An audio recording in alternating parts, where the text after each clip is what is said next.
Hello. Yes, today I'm wearing my tie-dye shirt because it's cloudy outside and I thought I'd brighten up the day. No, I'm not that much of a hippie, but anyhow, the movie I'm going to review today is Redneck Zombies. Now, this is the 20th anniversary edition from Troma Entertainment. It's part of the Tromasterpiece collection. Very clever. So, I enjoyed this movie for a while. It was one of my favorites. I haven't really watched it in a while, but it was incredibly entertaining. It's definitely... I'm gonna say it's a horror comedy, although it's almost like just a straight comedy. Because, like, there's nothing really in here that's horror. There's, like, some gore, but it's not like an intentional movie that's supposed to scare you. It's mostly a comedy, and it's a gore comedy. So, yeah, it's pretty cool.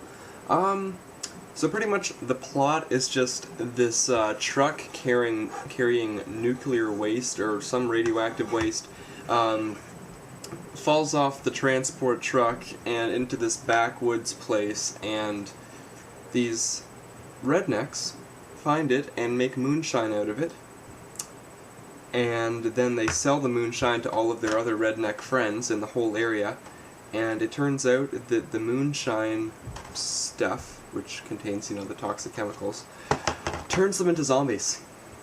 Yeah, it's a pretty good movie. It's pretty basic. I thought that was a pretty creative way to have zombies in the movie, though. But yeah, it's definitely more of a comedy than a horror. I really did enjoy this, and I thought the effects were decent. It definitely has a lot of gore in it, and the one thing I could say, I'm going to say it, the makeup could have been a little bit better. I understand, because it's one of those times when, they have a whole lot of extras and they don't really have time to, like, put latex appliances in all the people's faces.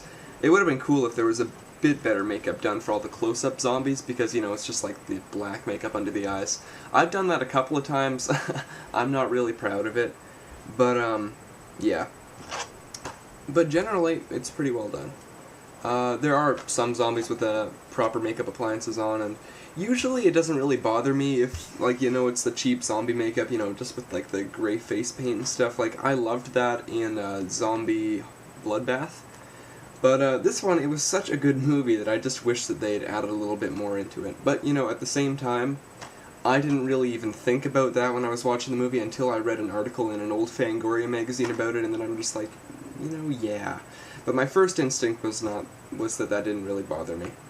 But generally, I really, really enjoyed this movie, and it's got all sorts of references to other horror movies in it, most notably the Texas Chainsaw Massacre. Actually, that might be the only one it references. It's been a while since I've seen this, so I'm sorry. But yeah, it's an incredibly, incredibly funny movie. It's rather gory, and I highly recommend this. I recommend that you get the 20th anniversary edition just because it's got tons of special features, including a bonus CD with all of the music on it. By the way, this movie has a bunch of songs just about, like, redneck zombies that were made, I guess, specifically, well, they would have to be specifically for the movie. But yeah, definitely recommend it. You can get it now, I think, for about $20. Definitely worth your money and time. So, here you go. Redneck Zombies. Also, yesterday I mentioned that thing about the friggin' Jonas Brothers movie being shot in my hometown. Well, it's not all bad news. No, I'm not talking specifically about that being good news or something. No, it's a completely different thing. The Jonas Brothers suck. I'm mad that they're filming their movie in my town, but there's also something else being filmed in my town. I'm not sure if any of you red-blooded Canadians out there, or anyone else, have seen the TV show Corner Gas, but apparently my town is the set for the new show. I don't know if Brent Butt's directing, but it's got the guy who plays Hank in it, and it's called Dan for Mayor, and I think my town is actually the set for that for that TV show. So that's going to be pretty cool.